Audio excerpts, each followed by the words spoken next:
Shikuesa ABC News ju përshëndes, ky është edicioni I mesditës, nisi me lajmet. Shqipëria mbetet e përkushtuar për paqe në Ballkanin Perëndimor dhe më gjerë. Presidenti Bayram Begaj nga Asamblea Parlamentare e NATO-s kujtoi marrëveshjen e paqes në Bosnjë të arritur në Dayton 30 vite më parë. Begaj tha se paqja vjen me mbështetjen e Shteteve të Bashkuara të Amerikës dhe Bashkimit Evropian.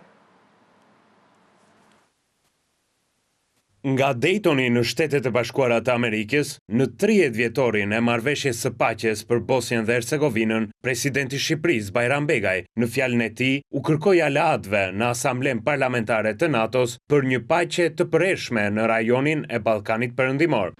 Le të riafirmojmë angazhimin tonë ndaj Ballkanit Perëndimor, një rajon që nuk mbetet në hijen e së kaluarës së tij, por qëndron në dritën e të ardhmes së vet. 30 vite më parë paqja u bë e mundur këtu. Tani është detyra jonë të sigurohemi që ajo të bëhet e përhershme. Për presidentin Begaj, marrëveshjet si e Daytonit dhe paqja e përhershme kanë shumë vlerë për shqiptarët, të cilët I kanë vuajtur konfliktet në Kosovë. Ne shqiptarët e kuptojmë vlerën e paqes, e kemi përjetuar vetë pasojën e konfliktit. Në Kosovë, veprimi në kohë dhe vendimtar ndihmoi në shmangjen e një katastrofe humanitare. Sot Kosova qëndron si një shtet I ri, I pavarur, demokratik dhe funksional, një dëshmi e fuqishme e potencialit për transformim përmes sakrificës së thellë dhe dialogut të qëllimshëm. Begaj nuk haron të theksoj se paqja vjen vetëm me Shtetet e Bashkuara të Amerikës dhe mbështetjen e Bashkimit Evropian.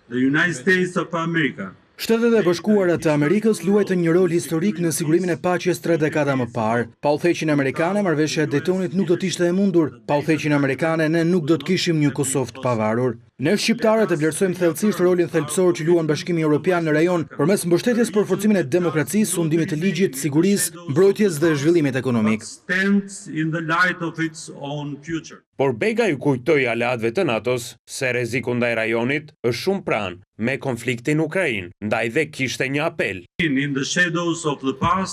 Siguria e rajonit tonë nuk është e izoluar. Agresioni ndaj Ukrainës na ka treguar se sa shpejt mund të përhapet paqëndrueshmëria. Na kujton se liria, demokracia dhe paqja duhet të mbrohen në shtëpi dhe përtej kufijve tanë. 2 javë pas zgjedhjeve të 11 majit dhe ku padyshim fiton Partia Socialiste, kryeministri Edi Rama do të ketë një pritje pas ditën e sotme për të gjithë kandidatët për deputet, por ku do të organizohet dhe se si është konceptuar kjo fest, le të themi, do të na sjellë në këtë moment kolegja Greta Bullari.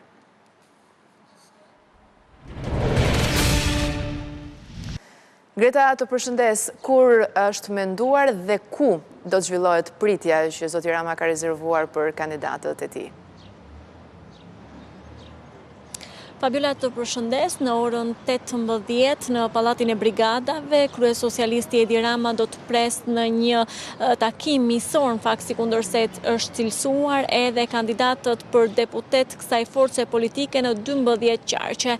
Bëhet fjalë për kandidatët të cilët tashmë kanë siguruar një ulse në kuvendin e ri, i cili ka dalë nga zgjedhjet e 11 majit, po ashtu edhe kandidatët të cilët nuk arritën të siguronin një fitore në 11 maj. Pritja është menduar të jetë diçka informale në Pallatin e Brigadave, ndërkohë që pritet që kryesocialisti të drejtohet, po themi të tive, edhe me porosit e rastit, duke marrë parasysh edhe faktin që socialistët arritën të siguronin një fitore historike në 11 maj, duke siguruar 83 ulse në kuvendin e ardhshëm, që duhet thënë fakt Fabiola, kjo javë pritet, po themi, të jetë edhe me interes për shkak të rikthimit të disa zhvillimeve politike dhe duket se zoti Rama me gjas për te fitores do të ketë edhe porosi për të tijet për sa I përket javës politike, pasi do të rinis edhe parlamenti me deputetët aktual,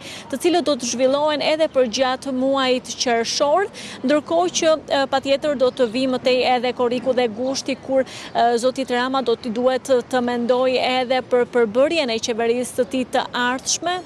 e cila do të konstituohet më tej në shtator për të vijuar më tej. Megjithatë, më duhet të theksoj edhe një herë tjetër se edhe në mesazhet e tij të mëhershme, zoti Rama ka falenderuar dhe ka përgëzuar kandidatët socialistë për fitoren që kjo forcë politike ka arritur të sigurojë në 11 maj, ndërkohë që ata kandidatë të cilët nuk ja dolën të merrnin një ulse në kuvent, ka deklaruar se do të vijojnë të jenë patjetër pjesë e Partisë Socialiste dhe do të bashkëndajnë sfidat me këtë forcë politike, duke u ndalur specifikisht edhe tek sfida më e madhe që ai thotë se socialistët kanë për gjatë mandatit të 4 qeverisës, sikundërse është dhe integrimi i Shqipërisë në Bashkimin Evropian.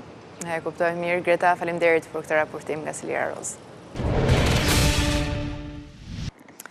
SPAK sekuestron celularin e nënkryetarit të Bashkisë së Pukës në kuadër të hetimeve për krimet zgjedhore. Detajet të këtij zhvillimi do të na i përcjell në këtë moment e kolegu Ermal Via.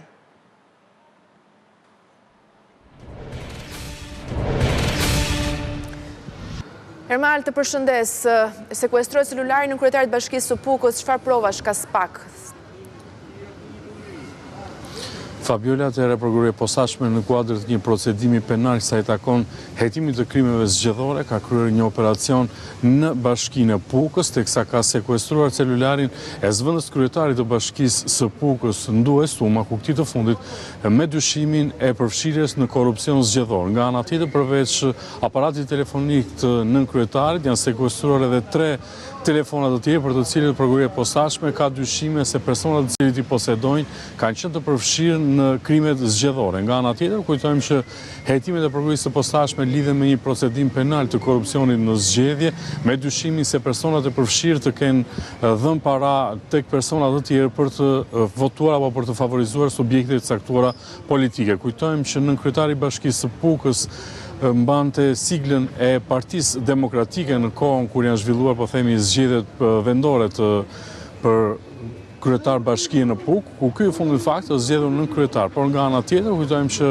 prokuroria e posaçme është duke vijuar hetimet sa i takon krimeve zgjedhore, ku më herët në sajt strukturës së ngritur për goditjen e këtyre krimeve zgjedhore janë regjistruar disa procedime penale që lidhen kryesisht me krimet zgjedhore, ku deri më tani janë ushtruar kontrolle dhe sekuestruar celular të personave të përfshirë. Njësoj siç ka ndodhur tashmë dhe në Bashkinë e Pukës, atje ku prokuroria ka dyshime se personat të cilëve janë vendosur në sekuestër aparatet telefonik ka dyshime se ata të kenë dhënë para në këmbim të blerjes së votave. Mirë, Ermal, faleminderit për këtë raportim të drejtë për drejtë. Do të jemi në këtë moment për të folur në fakt për një arrestim i cili është kryer në Rinas, ku një 39 vjeçar është vënë në pranga. Ai mborrinte nga Tajlanda dhe me vete kishte një valixhe me mbi 19 kg kanabis. Detaj do të na sjellë në këtë moment e kolegu Ervin Leka.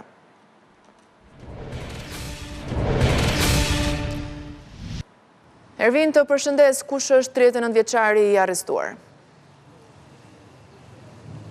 Bët fjalë për Dimitar Sheun, 39 vjeç nga krahësi i Tepelenës, i cili është vënë në prangat e policisë për shkak se ka pasur në valixhen e tij një sasi të madhe të kanabisit me përqindje të lartë të THC-s, ka qenë sektori i antitrafiqeve në drejtorinë e policisë të Tiranës që pas një hetimi ka mundur zbuloj se Dimitar Sheu pra trafikonte dhe sasin e kanabisit prej 19.4 kg me përqindje të lartë të THC-je që ishte marrë nga Tajlanda dhe po vinte së bashku me 39 vjeçarin Dimitar Sheu në valixhen e që ai kishte pra gjatë këtij udhimi. Kanë qenë edhe forcat e komisariatit pra të Rinasit, të cilët kanë mundur të zbulojnë edhe me anë të skanerave edhe sasinë e lëndës narkotike, ndërsa pas kontrolleve edhe me qend nuhatës të antidrogës kanë mundur që të gjejnë edhe sasinë e lëndës narkotike prej 19.4 kg me përqindje të lartë të THC-s, çfarë nuk gjendet në Shqipëri, pra është një lloj lënde narkotike, pra që merret jashtë, nga ka ndodhur në raste të mëparshme që ka ardhur edhe nga Amerika, por edhe në raste të tjera nga Tajlanda, ku tashmë me këtë operacion shkon në 6 numri operacioneve që kapet kjo lloj droge me përqindje të lartë të THC-s. Duhet theksuar se sasia pra prej 19.4 kg kanabis me përqindje të lartë të THC-s, nëse do të arrijej të shitej në tregun shqiptar, do të kapte vlerën prej afro 340.000 eurosh. Pra nëse do të arrijej gjithmonë të shitej, por si duket pra me informacionet që ka pasur policia ka mundur që të arrestojë 39 vjeçarin dhe po hetohet për persona të tjerë që mund të jenë përfshirë në këtë rrjet të trafikut lëndës narkotike. Në rregull, Ervin, faleminderit për raportimin.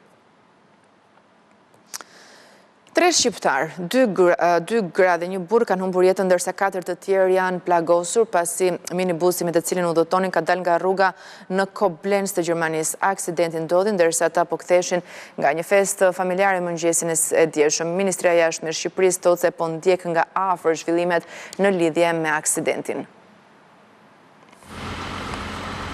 Pamjet që shihni në ekran vijnë nga aksidenti tragjik në Gjermani ku 3 shtetas shqiptar humbën jetën ndërsa 4 u plagosën.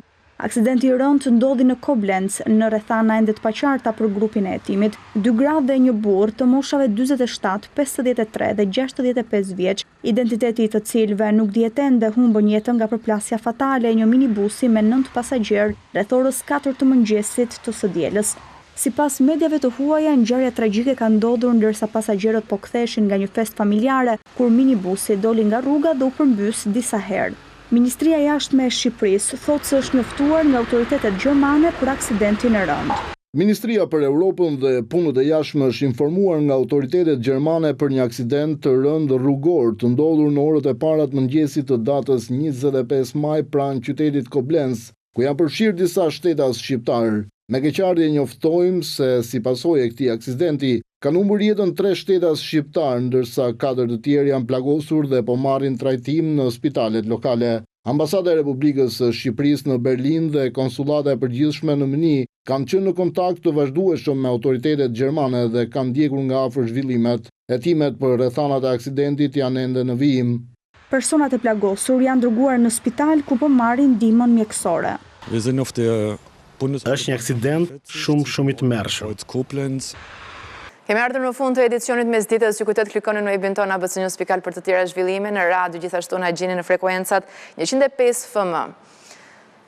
Pas pak do të jetë kolegu Nertan Prifti në Sport Center. Qëndroni me ABC.